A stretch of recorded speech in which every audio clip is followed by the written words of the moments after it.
Okay, well, talking to Josh Brolin and some of the stuff I've read, he says that he's not playing you, he's playing Agent K. And I'm wondering, what is the separation between yourself and Agent K? Because I guess a lot of us think you bring a little bit of yourself into that role, and I'm wondering, where do you draw the separation? Well, Agent K is a character in a movie, and I'm me, and I'm real, and there's no, I'm not him, he's not me. Well, I know That's- that, but I mean, as far as like somebody saying that Josh is doing like I guess an imitation of you, but he says he's not. So I'm wondering what your opinion about that is. I think he's playing a version of the character that I played in the first two movies and in the early part of this one. Yeah. He's not playing me, of course not. That's not very good thinking. Well, I mean, that's kind of what everybody, when you read the press notes or whatever it says. So that's why I was going to get your take on it.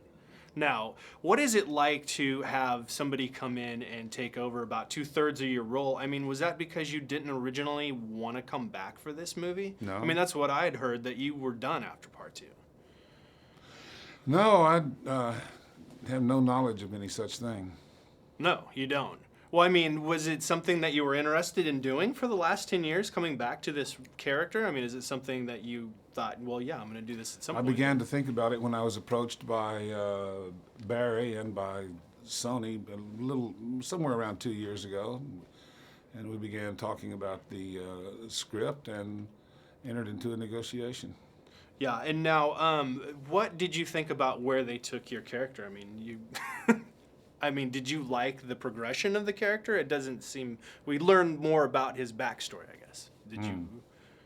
Well, that's the script. That's what the script was. Yeah. Let me ask you this. You're putting movies into a time capsule. For yourself, do you go for something where it presents you as an actor, or do you pick maybe 3 burials to put in there because it represents you as an actor and a director? Or do you look at something like Coal Miner's Daughter, where it looks at you and it has Sissy Spacek in there, and it talks about, Loretta Lynn and Doolittle? I mean, what do you think goes into a time capsule, since we did the time capsule here? They gave me a ray gun to put in it.